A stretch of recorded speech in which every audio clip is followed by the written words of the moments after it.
The Deepwater Horizon was a marine oil rig built by Hyundai Heavy Machinery for Transocean, or a future subsidiary of Transocean, who is a oil rig contractor.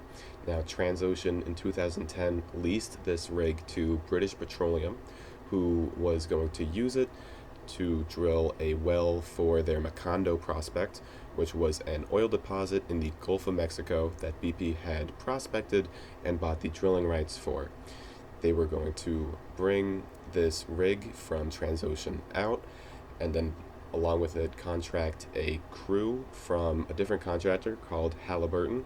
That crew was going to come on board, drill the well, and then cap the well for future use by BP, and that would end the contract there.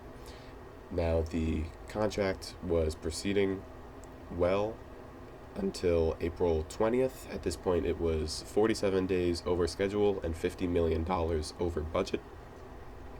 But at this point, the drilling had been finished. All they had to do was cap it. So the Halliburton contractors begin to put the first cap on, and they start removing the drill, bringing it up. As they do this, the first cap begins to fail, which sends a jet of water mixed with methane gas up the well and through the pipe that connects the well to the rig. Now the methane gas is expanding very quickly. It's shooting the water through the pipe, and now this methane gas is filling the rig. At some point, the gas reaches an ignition source. This could have been a spark or any heat source, and it then blows up the rig, which continues to burn for 24 hours. After 48 hours, the entire rig collapses into the Gulf. While it's going down, it shears the pipe, which then releases hundreds of millions of gallons of oil into the Gulf of Mexico, which causes damage to the Gulf ecosystem as well as the coast of the Gulf. Now, there were many signs leading up to this disaster that could have indicated to anyone that this was going to happen. First of which, the Halliburton contractors knew the concrete they were making the caps with was insufficient for the job. They had raised this concern with British Petroleum, and they told them to proceed.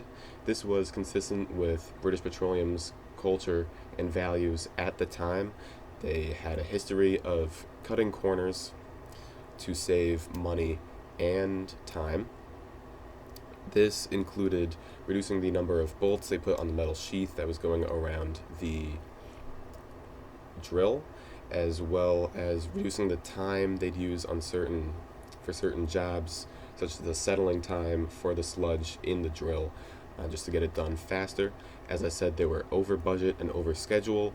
They were monetarily incentivized to get out of there as soon as possible.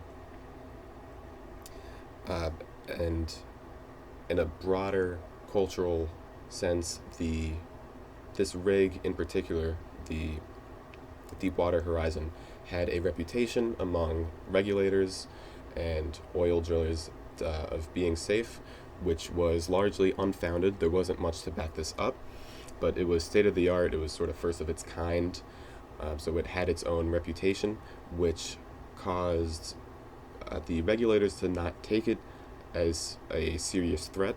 So once the investigation was done after the disaster, it was found that the rig was missing much of the necessary safety documentation, and that they had skipped a quarter of their necessary safety inspections.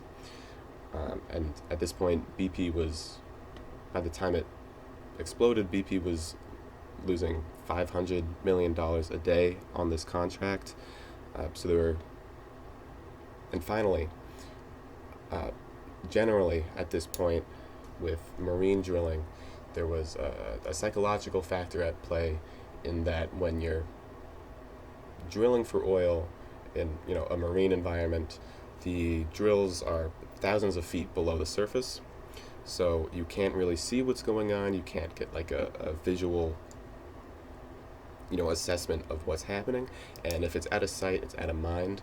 So at this point, the general culture was to underestimate the risk of failure with drilling machines.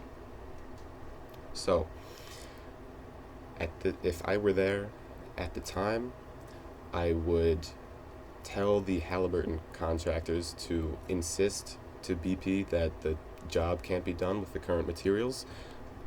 I'm surprised this wasn't done because it was the vast majority of the crew on the rig was from Halliburton, so it was their own staff at risk, and yet they chose to go with the plan anyway.